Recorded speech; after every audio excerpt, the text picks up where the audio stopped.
Hey everyone, I'm Mike from theparkprodigy.com, and on today's video I'm going to ask you and I'm going to help you figure out if you're making these critical Universal Orlando mistakes that could completely ruin your vacation. And for those of you who do not know, I do own the Park Prodigy and I go and visit Universal Orlando pretty much every weekend at this point in time. And on today's video I'm sharing the 8 essential tips and tricks and I think that every single family needs to know about if they're going to Universal Orlando at any point in the near future. And you've heard the basic tips, right? Buy tickets early, wear sunscreen, but today we're diving deep into some of the strategies that I just feel like people overlook and things that you need to know about and be thinking about before you even get down to Orlando, in the middle of your trip, at the end of your trip. These are 8 things you need to know about. As always, I'm very excited, so let's go get started.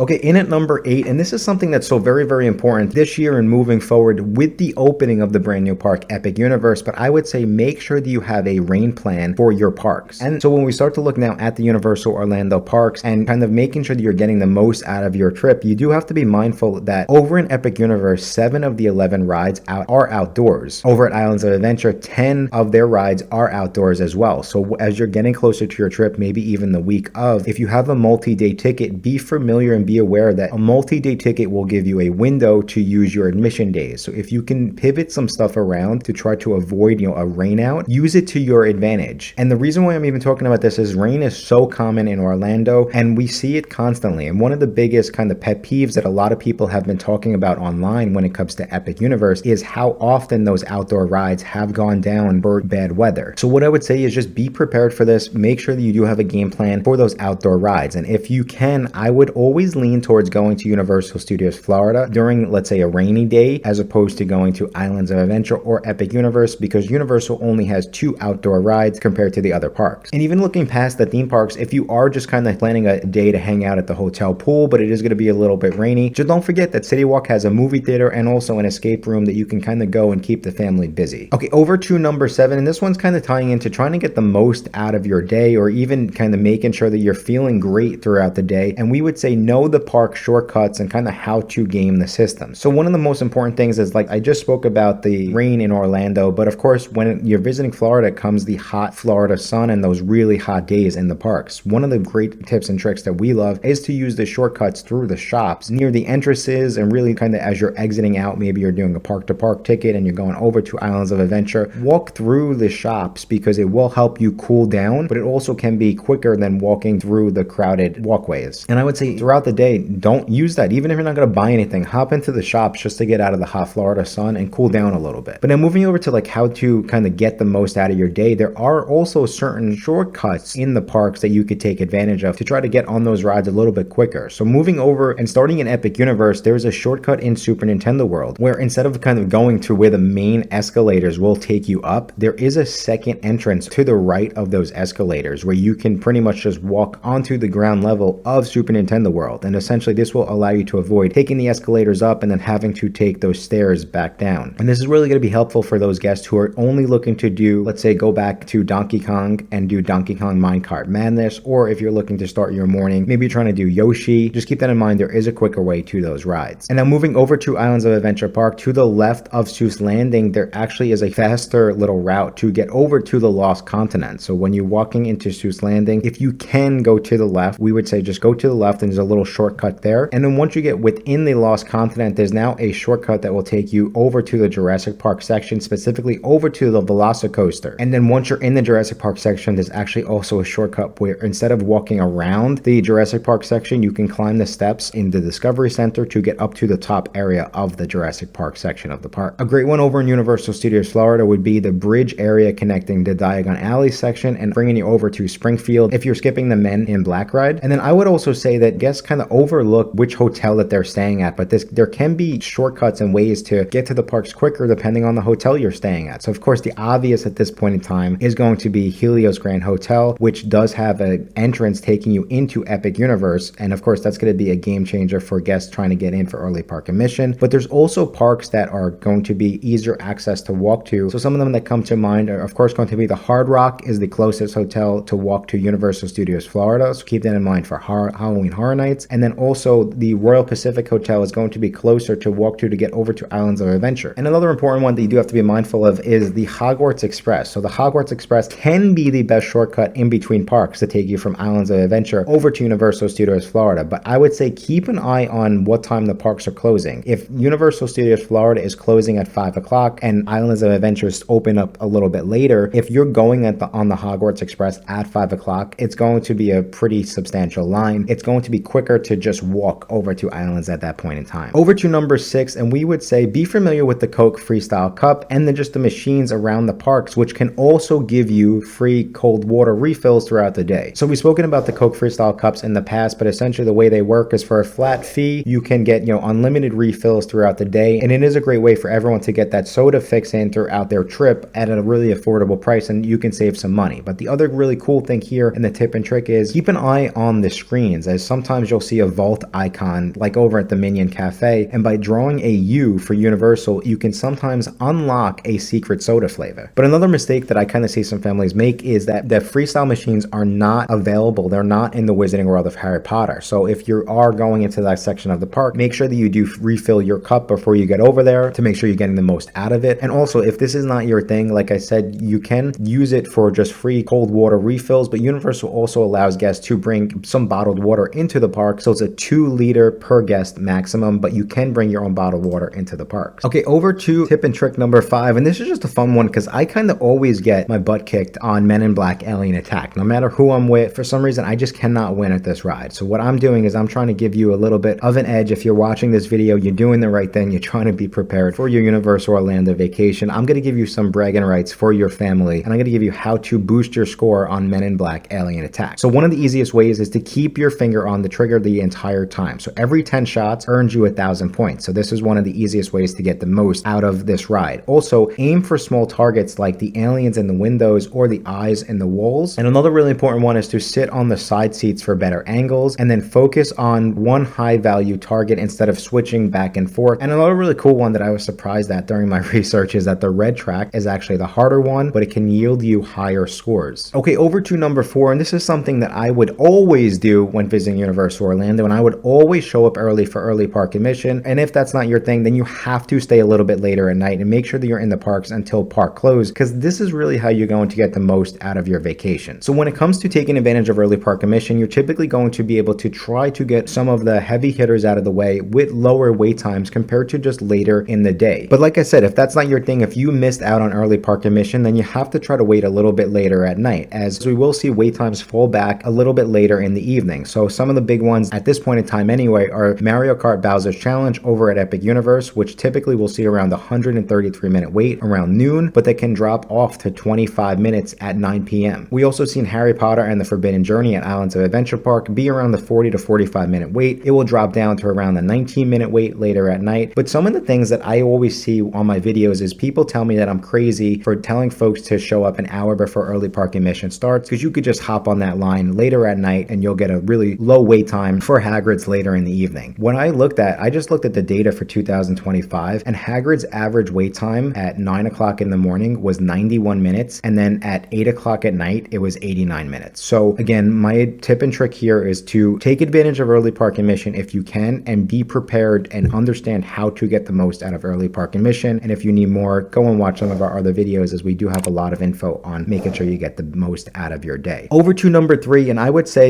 be familiar with the single rider lines at Universal Orlando. If you're planning your trip and you have kids of all different ages, this might be a great way for you to get through some of the rides that not everyone is going to go on a little bit quicker. So the biggest thing here is you can't mind being split up, because you will have to be split up for the single rider lines, but they can be some of the fastest way to get onto the rides, like I said, especially if you just have, maybe dad and your oldest kid wants to go on the Velocicoaster. It can be a great way to just get on the ride and kind of keep the family moving along. Now, the tip and trick here would be typically the rides that will have the quickest single rider lines are going to be the rides that have 4 guests to a row. So some of the most popular rides that come to mind at this point in time are going to be King Kong. We also have the Hulk and also the Mummy. Over to number 2, and this is one that I actually researched and made sure that I understood this correctly before I gave this tip. But I've spoken about early park admission on this video. I've spoken about trying to get the most out of your day. And one of the best tips and tricks is to try to avoid those lockers when you can. So the tip and trick here is you can skip the locker with a fanny pack. So many rides require you to to store loose items, but a small secure fanny pack or a belt bag is allowed on many of the attractions. The biggest ones that you cannot bring a fanny pack on are going to be the Hulk, the Velocicoaster, and Stardust Racers, which all require you to store all loose items, as you actually have to go through a metal detector. But for early park admission, if you're going on Hagrid's Magical Creatures, as long as you have a secure fanny pack, you actually don't have to stop to put it in one of those free lockers. And so that's kind of the tip and trick within the tip and trick, is make sure that you're planning around this. Only bring essentials to the park, and make sure you're storing some of those larger items like the water bottles we discussed, chargers. They're all in, let's say, a main locker, maybe that you're grabbing earlier in the day, so you don't have to worry about kind of throwing things in and out. Okay, and over to number one, the most important thing in my opinion that guests do need to be familiar with if you're going to Universal Orlando is for guests who are thinking of purchasing the Universal Express Pass. I would never purchase the Express Pass one day at a time. You're pretty much guaranteeing that you're wasting money, and here are some of the hacks that I would do instead. So of course, we want to be familiar with the Universal Orlando hotels, as there are 3 hotels that still give you a free 2-park Express Pass if you stay at them. So it's going to be Lowe's Portofino Bay Resort, the Hard Rock Hotel, and then Royal Pacific Resort. So everyone in your room will essentially get a free 2-park unlimited Express Pass. That includes your check-in and check-out date. So what I went and did to show you, just how much money you could potentially be costing yourself is I went and I looked at a one-night room at Lowe's Royal Pacific Resort, because it's typically the cheapest, from November 13th to November 14th. And so for the one-night room, it would cost you $626 per person. To compare it, I then went and I looked at a one-day 2-park unlimited Express Pass ticket, like how much would just the Express Passes cost for the same family of 4, and the Express Passes cost $809. So you could see just right there, if you're buying one day worth of Express Passes, it's cheaper just to go stay at one of the Signature Collection hotels that gives you the free Express Pass. If you were going to use it for both days, your check-in and check-out date, and you compare that to buying 2 days worth of Express Passes, your total would be $1,618 compared to the $626, because don't forget, $626 one night gives you 2 days worth of Express Passes. The other thing that Universal has now that I do think you need to be mindful of are their multi-day Express Passes. So when I went and I looked at a 3-day Express Pass for Universal Studios Florida, Islands of Adventure, and Epic Universe, a 3-day Express Pass starting on November 13th was $495. Again, when you compare that to the buying the Express Passes one day at a time, you could see that there definitely is still a savings of over $100 to bundle and just get the multi-day Express Pass. So I would always make sure you're looking at all options and price out everything. If you know you're getting the Express Pass, make sure that you are getting the most economical, budget-friendly one. And that tip right there alone could probably save you close to $400 easily for a family of 4, easily, maybe a little bit more. But that is it, everyone. That's essentially 8 things that you need to know about if you're visiting Universal Orlando from a Orlando local. I really hope that you found this video helpful. And if you are in the process of planning that Universal Orlando trip and you need a little additional help, just be sure to go check out our website, theparkprodigy.com. And as a thank you for sticking around all the way till the end of this video, I do have a special promo code you can go use on our website to save an extra $50 off your next Universal Orlando vacation package. And that promo code is going to be MAGIC50. But I think that's all the time we have for today. Thank you all again so much for checking out this video. And until next time, I will talk to you soon.